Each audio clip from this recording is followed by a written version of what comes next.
नहीं, मुझे अब हो रहा है यहाँ पे। जी समृद्ध। जैसे कि नरेश बाबू जी ने बताया होगा, आज का शीर्षक या टाइटल है डेटा विज्ञान और देवत्व का विज्ञान। ये एक ऐसा टाइटल है जो कई जने अचंभे में रहे होंगे कि ये कैसे संभव है, क्योंकि देव डेटा विज्ञान तो देवत्व विज्ञान का एक छोटा सा अंश है, और यही सही बात है, छोटा सा अंश है। लेकिन हम आज देखें कि उनमें सामान्यता क्या है। ठीक है, बगैर पहले देरी हो चुकी है, और देरी किए बगैर हम शुरू करते हैं। 1 मिनट में अपना टाइम देख लेता हूँ जरा।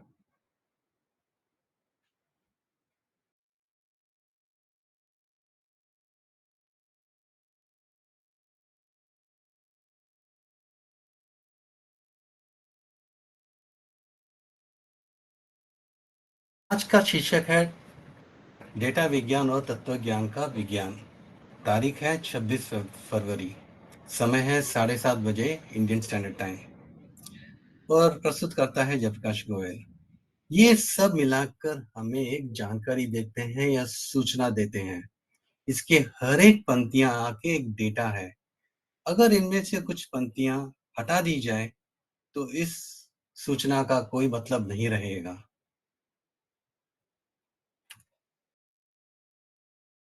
इसको मैं छोड़ते हैं अभी के लिए। डेटा साइंस में जाने के पहले हम छोटी सी जानकारी हासिल कर लेते हैं कि डेटा क्या है और जानकारी और सूचना क्या है।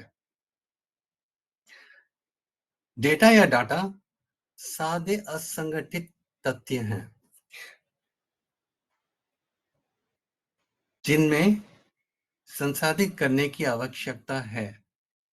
संसाधित यानी जब तक ऑर्गेनाइज नहीं करते हैं हम, उस डेटा का अर्थ नहीं होता है, वो सिर्फ बेकार है हमारे लिए। तो डेटा क्या है? सबसे छोटा, अगर आज की तारीख ले लेते हैं 26 फरवरी, जो 26 फरवरी है, वो एक डेटा है। 26 फरवरी में ही 3 डेटा हैं। 26 आके दिन हुआ, फरवरी महीना हुआ, और 2023 आके साल हुआ। अगर हम आज 26 फरवरी बोलें तो उसका कोई अर्थ नहीं है। अगर हम साथ में बोलेंगे कि आज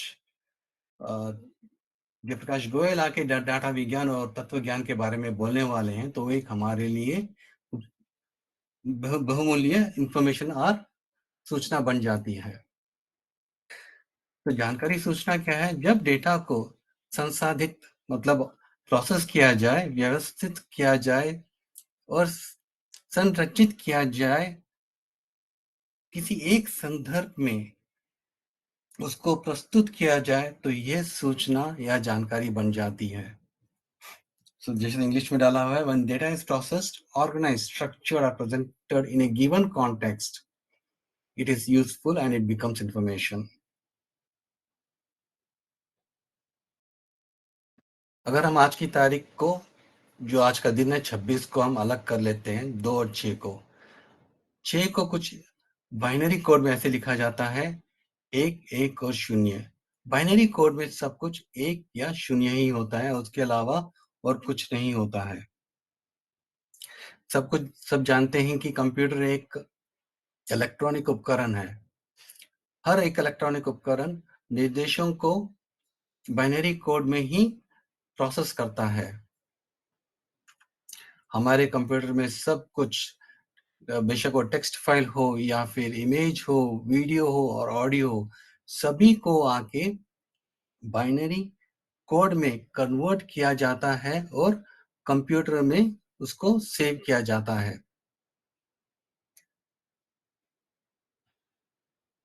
अगर हम कंप्यूटर के यानी कि कंप्यूटर के हार्ड डिस्क अगर हम ले लेते हैं, जहां पर डेटा स्टोर किया जाता है, 0 और 1, 0 और 1 के अलावा और उसमें और कुछ नहीं होता है। अगर हम हार्ड डिस्क के प्लैटर को,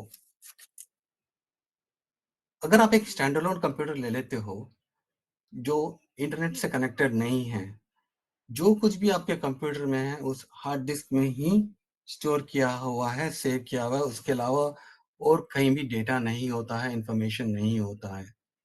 उसी तरह अगर हम शुद्ध शून्य को ले लें या ब्रह्मांड को ले लें, सब कुछ उसी के अंदर ही समाहित है, जैसे कि रेत, ग्रहें, जन, निर्जीव वस्तुएं, पौधे और जानवर। सब कुछ शुद्ध शून्य में से ही आया है और शुद्ध शून्य में ही समाहित है।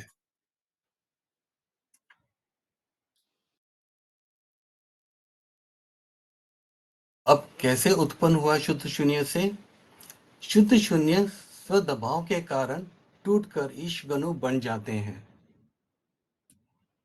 जब ये ईशगणु का संकलन इन ईशगणुओं का संकलन को हम अणु, आकाश या ऊर्जा कण कहते हैं। इन ऊर्जा कण के सम्मिलित को हम पंचभूत कहते हैं।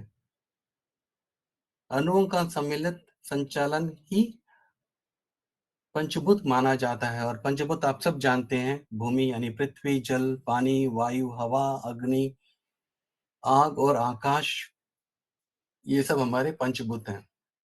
ब्रह्मांड में सभी चीजें, जीव और जंतु, सब कुछ इस पंचभूत के ही सम्मिलन से ही बनता है। और ऐसा दुनिया में ऐसी कुछ चीज नहीं है जो इन पंचभूतों के से नहीं बना है। और पंचभूत का आधार है अणु, और अणु का आधार है ईशगण। तो आप देख रहे हैं यहाँ पर भी थोड़ी बहुत सामान्यता है। अगर हम ईष्णु को ले लें, अगर शून्य समझ लें उसको, शून्य शून्य और एनर्जी पार्टिकल को अगर हम एक से तुलना करें तो सब कुछ, जैसे डाटा साइंस में 0 और 1 है, यहाँ पर आके सब कुछ शुद्ध शून्य या एनर्जी पार्टिकल है, या फिर अणु है। एनर्जी पार्टिकल या फिर अणु है।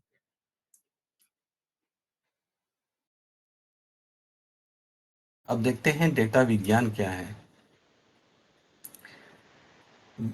सबसे पहले हम उसके पहले देखते हैं विज्ञान का उद्देश्य क्या है। विज्ञान का उद्देश्य है हमारी जानकारी और समझ को बढ़ाना तथा अवलोकन यानी ऑब्जर्वेशन, परीक्षण यानी एक्सपेरिमेंट, और तर्क रीजनिंग के माध्यम से समझाना और समझना। क्या हमारे वेदांतरम में ये नहीं है? वेदांतरम भी हमें यही सिखाता है और डेटा साइंस भी हमें यही सिखाता है। महत्वपूर्ण सोच, क्रिटिकल थिंकिंग और समस्या समाधान, प्रॉब्लम सॉल्विंग के लिए नई तकनीकों और उपयोगी उपकरण को प्रदान करना ही विज्ञान यानी साइंस का उद्देश्य है। देखते हैं डेटा साइंस और साइंस ऑफ डिविनिटी या कैसे उस उद्देश्य को पूरा करते हैं। अब देखते हैं पहले डेटा विज्ञान। डेटा विज्ञान क्या है? डाटा विज्ञान एक तेजी से विकसित होने वाला क्षेत्र है जो जटिल डेटा, जैसे कि संरचित, असंरचित और अर्धसंरचित डेटा में से ज्ञान और अंतर्दृष्टि यानी इंसाइट निकालने और विश्लेषण करने के लिए वैज्ञानिक तरीकों और उपकरणों का उपयोग करता है। यानी कि हम जो डेटा है, जो भंडार है डेटा का, उसमें से हमें, जो बोलते हैं ना इंग्लिश में, वैल्यूएबल इंसाइट्स, अंतर्दृष्टि निकालने में मदद करता है। बाद में देखते हैं उनका फायदा क्या है। डाटा विज्ञान क्या है?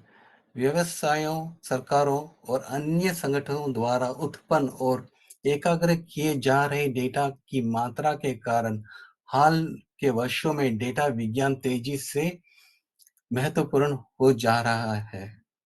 एक छोटा सा वीडियो देखते हैं जिससे आप समझ सकते हो कि कितना डेटा आज के डेट में उत्पादन हो रहा है। और ये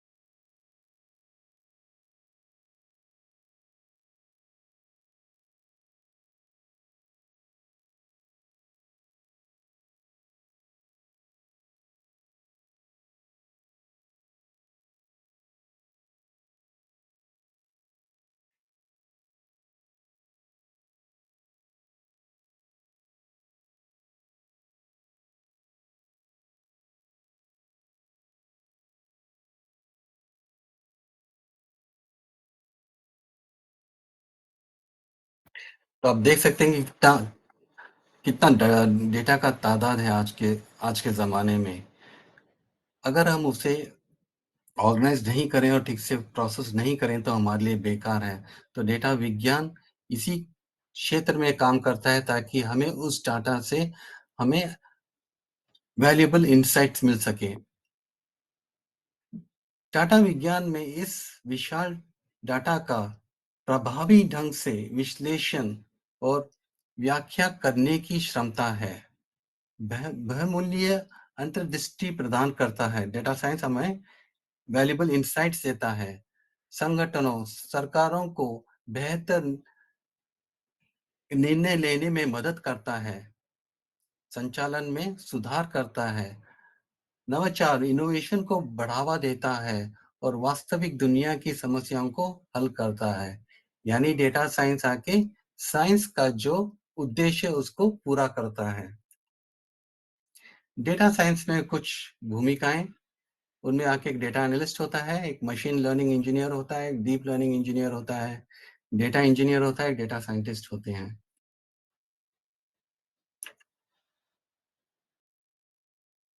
अब देखते हैं कि ये डेटा विज्ञान का प्रक्रिया क्या है। सबसे पहले हमें कोई भी प्रोसेस करने या प्रक्रिया करने के पहले उसका उद्देश्य सोचना होता है कि क्या है।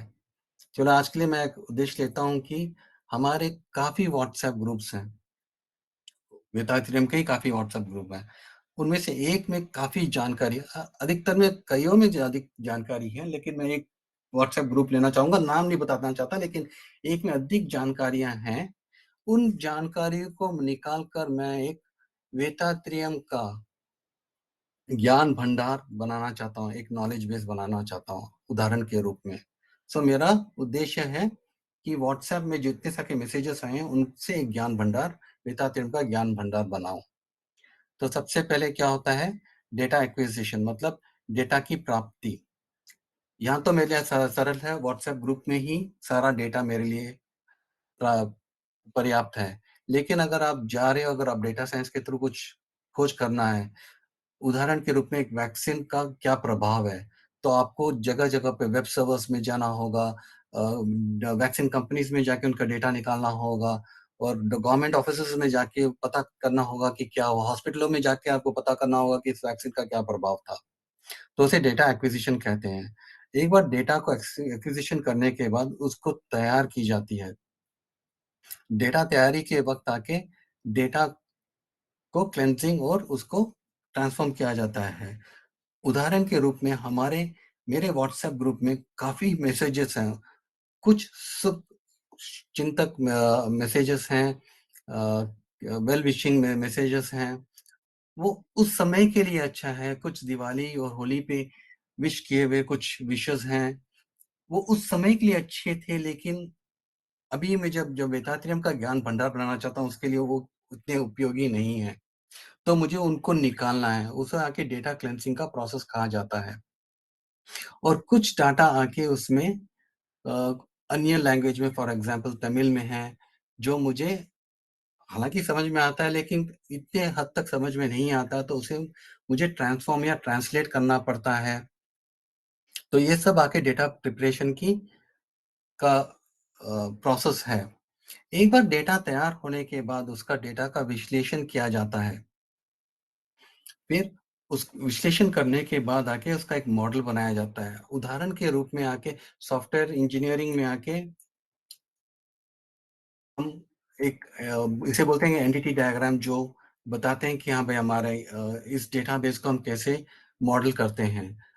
बाकी उदाहरण में अगर आप एक बिल्डिंग बना रहे हो तो उसका एक छोटा-सा नमूना बनाएँगे, एक मॉडल बनाएँगे। उस मॉडल बनाने के दौरान ही आपको पता चलेगा कि उसमें क्या-क्या कमियाँ हैं। एरोप्लेन बनाने के लिए भी एक छोटा-सा मॉडल बनाते हैं, जहाँ से मालूम पड़ जाता है कि या उसका कैड डिज़ाइनिंग करते हैं, तब डिज़ाइन करते वक़्त मालूम पड़ जाता है कि उनमें क्या-क्या खामियाँ हैं, उसको कैसे ठीक की जा सकती है। फिर विजुअलाइज़ेशन तकनीक के द्वारा आके हम डेटा से बहुमूल्य इनसाइट प्राप्त कर सकते हैं। फिर उस मॉडल को हम अ क्या बोलते हैं, उसको डिप्लॉय करते हैं और उसको फिर आगे चलने में देखते रहते हैं कि हाँ, भई आगे सही चल रहा है क्या? तो डेटा विज्ञान का कुछ प्रोसेस ऐसा है, समस्याओं को समझें और परिभाषित करें, आंकड़ा अधिग्रहण करें और उन्हें संगठित करें, स्टोर करें, डाटा को तैयार करें, डाटा का विश्लेषण करें, डाटा का एक मॉडल बनाएँ और उसे ट्रेन करें। और मेरे इस एग्ज़ाम्पल में आके मेरा एक मॉडल बनाया हुआ है कि व्हाट्सएप मैं अगर खुद जाके व्हाट्सएप मैसेजेस को साफ़ करने की कोशिश करूँ, तो मुझे सालों लग जाएँगे। तो डाटा विज्ञान के द्वारा अगर मैं उस करता हूँ, तो मैं उस ट्रेन कर सकता हूँ उस मॉडल को कि जो भी दिवाली, होली या फिर गुड मॉर्निंग मैसेजेस जो हैं, उसको निकाल दें। तो वो वो जो डेटा साइंस का जो प्रक्रिया है, वो देखेगा कि ये मैसेजेस हाँ भई गुड मॉर्निंग मैसेजेस हैं, दिवाली, होली के मैसेजेस उनको निकाल देगा और सिर्फ़ एतात्रियम के मैसेजेस को रखेगा। फिर उस डेटा को विजुअलाइज़ेशन और हमें लोगों को संचार मतलब लोगों में कम्युनिकेट करना ज़रूरी है। फिर उसे तैनात मतलब डिप्लॉय करना है और उसे बनाए रखना, उसे मेंटेन करना है। डेटा साइंस के कुछ टूल्स ऐसे हैं, डेटा कलेक्शन यानी डेटा संग्रह के लिए एसक्यूएल सर्वर है, कैसेंड्रा है, हडूप है, डेटा क्लेंजिंग यानी डेटा सफाई के लिए अपाची स्पार्क है, एक्सेल भी यूज़ कर सकते हैं। डेटा विजुअलाइज़ेशन के लिए पावर बीआई जैसे बहुमूल्य उपकरण हैं, डेटा एनालिसिस के लिए तबलू है, पावर बीआई है और अभी अन्य टूल है जैसे गिट है, सास है, एक्लिप्स है। डेटा साइंस के कुछ लाभ, जेनोमिक डेटा आनुवांशिक मुद्दों की गहरी समझ प्राप्त करता है। उदाहरण के रूप में टांकों का प्रभाव, जैसे मैंने कुछ बताया था कुछ क्षण पहले कि ये डेटा हॉस्पिटलों से, गवर्नमेंट से कलेक्ट करते हैं और फिर पता करते हैं कि इस वैक्सीन का क्या प्रभाव हुआ जन पे और क्या ये वैक्सीन हम बच्चों को दे सकते हैं या नहीं दे सकते हैं। ये रसद कंपनियां, लॉजिस्टिक कंपनियों को डिलीवरी के लिए सबसे अच्छा समय और मार्ग खोजने में मदद करता है। उड़ान में देरी की भविष्यवाणी करने के लिए डेटा साइंस मदद करता है। अब देखते हैं दैवत्य का विज्ञान मतलब साइंस ऑफ डिविनिटी। अब हम दोनों को बराबर के बराबर में तुलना करते हैं, कैसे डेटा साइंस और दैवत्य का विज्ञान एक समान है। समस्या का को समझना और परिभाषित करना सबसे पहले होता है साइंस में, विज्ञान में कि समस्या को समझो और उसे डिफाइन करो। तो हमारी समस्या क्या है? परम सत्य या ब्रह्म या ईश्ता को समझें, जो सभी प्राणियों के आधार हैं और सभी चेतना के स्रोत हैं। लक्ष्य यह है कि अपने स्वयं के वास्तविक स्वरूप को ईश्ता के समान एकसम बनाना है। ईश्ता प्राप्ति रूपी जीवन के उद्देश्य की प्राप्ति के परिणाम स्वरूप धर्म पद पर प्रवृत्त होकर संपूर्णता प्राप्ति करना है। इसका मतलब है अहंकार और 6 मुख्य पाप नहीं होने चाहिए। सात्विक जीवन व्यतीत करने चाहिए। विचारों में पवित्रता, सुख शब्द और अच्छे कर्म होने चाहिए। जैसे विचार हमारे वैसे ही व्यवहार होते हैं। क्षम करें और आशीर्वाद दें, क्षमा करें और आशीर्वाद दें मतलब फॉरगिव करें और लोगों को ब्लेस करें और हमारे अनुवांछित केंद्र को शुद्ध करें। देखें अब ये प्रतिक्रिया कैसी है। छापों के स्तोत्र और संग्रह। हमारे जो इम्प्रिंट्स हमें कहाँ से मिलते हैं, छापों हमारे कहाँ से आते हैं। अनुवांशित कथा यानी अनुवांशित केंद्र हमारा सबसे बड़ा छापों का यानी डेटा साइंस का जो डेटा है हमारे इसमें छाप यानी इम्प्रिंट्स हमारे अनुवांशित केंद्र में आके एक बुद्धि से लेके 6 बुद्धि जीव तक के अनुभव या छाप हमारे अनुवांशित केंद्र में छपे हैं और हमारे 3 वर्ष से लेके अब तक के हमारे सारे कार्यों के फलस्वरूप और उनके अनुभव हमारे अनुवांशित केंद्र में छाप के रूप में जमा किए हुए हैं। खाना से हमें मिलते हैं, अगर हम सात्विक खाना खाएँगे तो विचार सात्विक रहेंगे। फिर विचार जैसे अभी बताया था, जैसे विचार है हमारा व्यवहार वैसा ही होगा, जैसा व्यवहार होगा हमारे कर्म वैसे ही होंगे और हमारे कर्म से हमारे इम्प्रिंट्स बनते हैं। अच्छे कर्म में तो अच्छे इम्प्रिंट्स बनेंगे, छाप बनेंगे, बुरे कर्म में तो बुरे इम्प्रिंट्स बनेंगे। ग्रहों से को कई बार ग्रहों से जो जो रेडिएशंस आते हैं, जो तरंगे आते हैं, वो भी हमें प्रभावित करते हैं। और कुछ प्राकृतिक आपदाएँ जैसे कि साइक्लोन हुआ, अर्थक्वेक हुआ आदि, उससे भी हमारे शरीर में काफ़ी फ़र्क पड़ता है।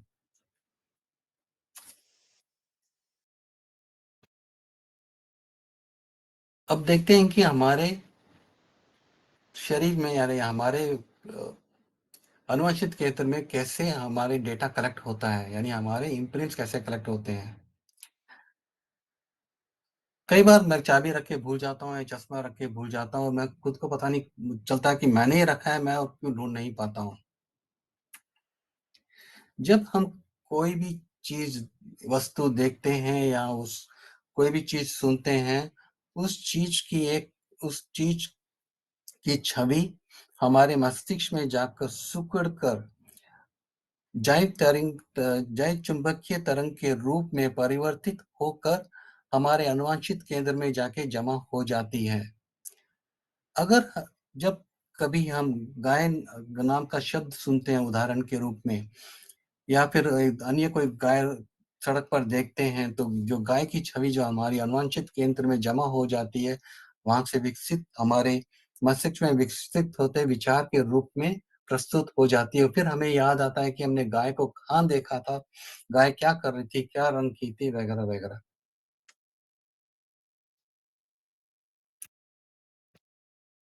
क्या हमेशा हम जो हमारे अनुवांशित केंद्र में जो जमा है, क्या हमें हर वक़्त याद आ सकता है, आता है? उसका अ अ, उसका जवाब है नहीं। हर हमने जो भी सोचा है या हमने जो भी अनुवांशित केंद्र में जो जमा है, वो उसका एक विज्ञान है। क्या हम अपने अनुवांशित केंद्र में संग्रहित जानकारी को हमेशा सफलतापूर्वक प्राप्त कर सकते हैं? जवाब है नहीं। हमारे सिस्टम कुछ पुराने ग्रामोफ़ोन रिकॉर्ड की तरह काम करते हैं। यदि ग्रामोफ़ोन रिकॉर्ड में हम एक गाने को 45 आरपीएम में स्टोर करते हैं और बाद में हम अगर उसे 80 आरपीएम पे बजाते हैं, तो उससे उत्पन्न हुई ध्वनि कुछ झूठी, बेतुकी या बेतुकी होती है, अर्थात हम उस गाने का आनंद नहीं ले सकते। वैसे ही हमारा सिस्टम काम करता है। आरपीएम की जगह हमारा सिस्टम आके मन की आवृत्ति के हिसाब से काम करता है। कम गति पर संग्रहित अनुभव उच्च गति पर प्राप्त करना मुश्किल होता है। उदाहरण के रूप में जब बच्चे घर में पढ़ते हैं तो एक शांत वातावरण देखकर वहाँ पर अपना पाठ पढ़ते हैं। मगर जब वो एग्ज़ाम हॉल में जाते हैं तो वो चिंतित हो जाते हैं, क्योंकि उनको ये जो याद किया हुआ कुछ भी जो घर में पाठ पढ़ा है वो याद नहीं आ रहा है। कारण ये है कि जब वो घर में पाठ पढ़ते हैं तो वो एक शांत वातावरण होता है। मगर एग्ज़ाम हॉल में आके वातावरण आके थोड़ा स्ट्रेसफुल होता है। तो घर में जब पढ़ रहे होते हैं तब उनकी मन की आवृत्ति कुछ 14 से लेके 18 या 20 आवृत्ति में होती है। मगर एग्ज़ाम हॉल में आते ही हमारे वो जो नर्वसनेस नस बोलते हैं ना एग्ज़ाम का, वो हो जाता है और हमारी कुछ मन की आवृत्तियाँ कुछ 20 से 30 आवृत्ति पहुँच जाती है। इस कारणवश जो भी घर में वो पाठ पढ़े हैं उन्हें याद नहीं आता। मगर जैसे ही वो अपने मन को शांत करना शुरू कर देते हैं, धीरे-धीरे घर में जो भी पढ़ाई की है उनको याद आना शुरू हो जाता है। इस प्रकार हमारे अ, जो जेनेटिक सेंटर है उसमें आके हमारे इम्प्रिंट्स सेव किए जाते हैं। अब जैसे हम डाटा की तैयारी करते हैं, हम हमें वैसे हमारे स्वयं की तैयारी करनी होती है। हमारे स्वयं की तैयारी करने के लिए वेदात्री महर्षि ने काफ़ी उपकरण दिए हैं, उनमें से एक है सरलिप्त व्यायाम, यानी सिम्प्लिफाइड एक्सरसाइज़ और ध्यान। मैं इस इतने विस्तार में नहीं जाऊँगा। अब न चलते हैं अगले इसमें। उसका उस जैसे डाटा में मॉडलिंग और परीक्षण की जाती है, वैसे ही हम हमारे वेदांतर्य में या दैवित्य के विज्ञान में आके हम आत्म-विश्लेषण करते हैं। उदाहरण के रूप में, एक सेकंड, इच्छा सुधार, क्रोध वर्जन, चिंता उन्मूलन और मैं कौन हूँ?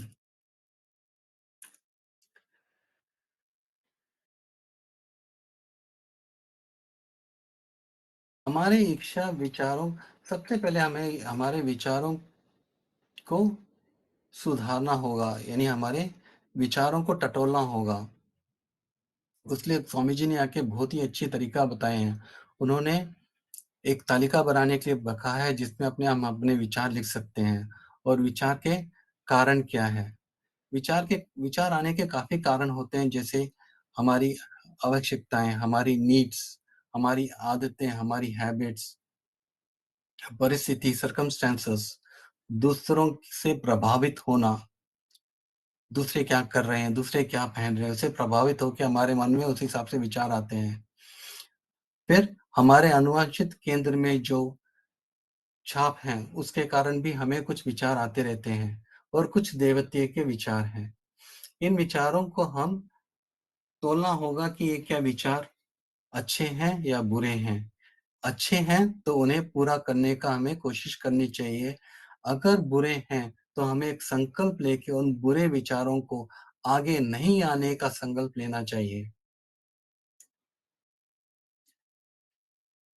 अन्य आत्म-विश्लेषण की प्रक्रिया इस तरह है। इच्छा सुधार,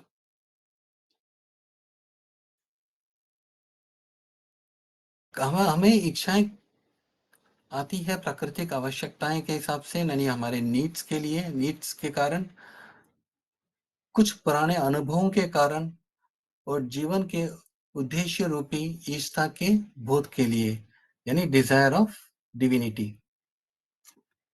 हमें सेम स्वामी जी ने बताया कि तालिका बनाएँ, उसमें हमारे विचार, हमारी इच्छाओं को लिख दीजिए और इच्छाएँ के कारण को लिख दीजिए और वगैरह उस इच्छा को पूरी करने के लिए क्या हमारे पास सामान है या हमारे पास साधन है?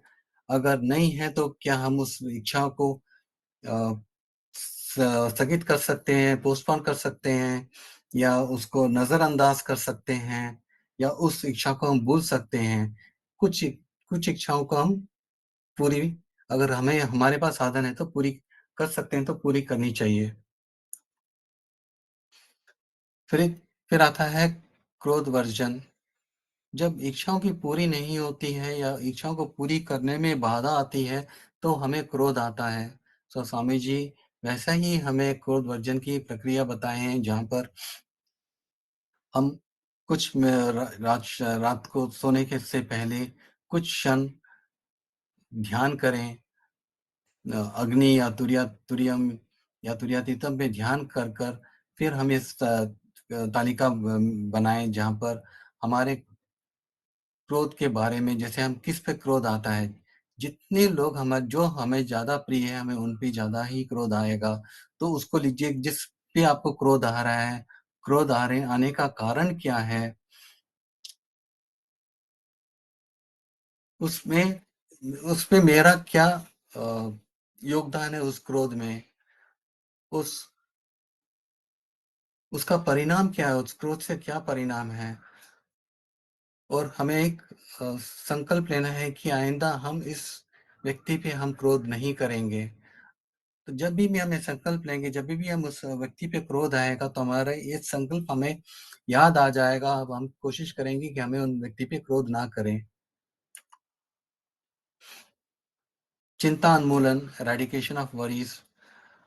हमारी ज़रूरतों को पूरी करने के लिए साधना की कमी के कारण हमें चिंता हो जाती है। चिंता के और भी कई कारण हैं, काल्पनिक और वास्तविक में अंतर, आवश्यकताएँ और सामान या साधनों में अंतर, व्यक्तियों के बीच विचार में अंतर। अगर आपके कलीग्स हैं ऑफ़िस में या आपके स्पाउस जो बीवी या पति हैं, उनके उनके साथ अगर आपके विचार मेल नहीं खाते हैं, तो उनके कारण आप चिंतित हो जाते हैं या कुछ गलत कर ना कर लेते हैं, तब हम चिंतित हो जाते हैं।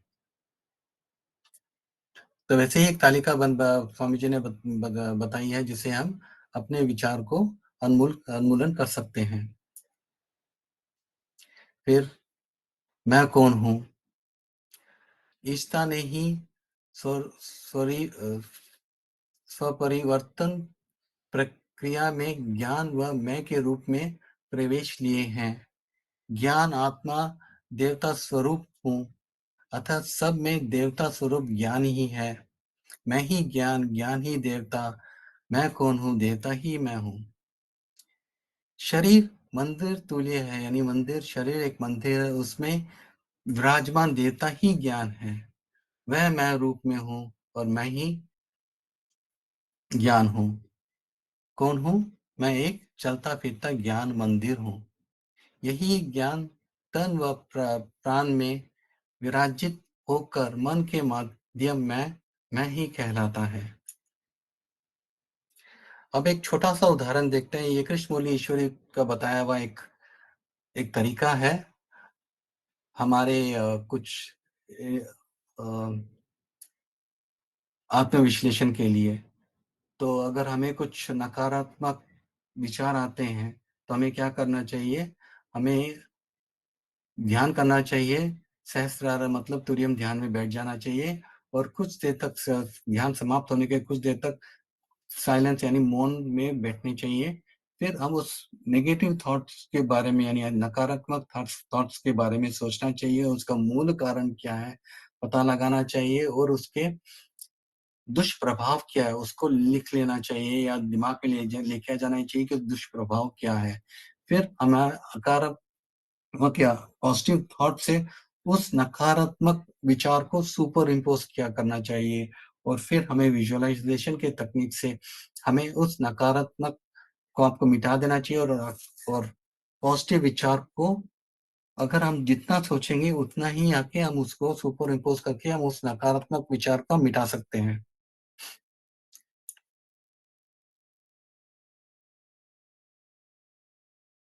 फिर आत्मविश्लेषण के बारे में हो चुका। अब क्या है लास्ट दो, एक हम एक उदाहरण स्थापित करना चाहिए और दूसरों को हो सके तो सिखाएं और उपदेश दें और प्रयास करते रहें कि हमारे अनुवांछित केंद्र से जितने भी इम्प्रिंट्स हैं, बुरे इम्प्रिंट्स हैं, वो मिट जाएं और हमें मोक्ष प्राप्त होए।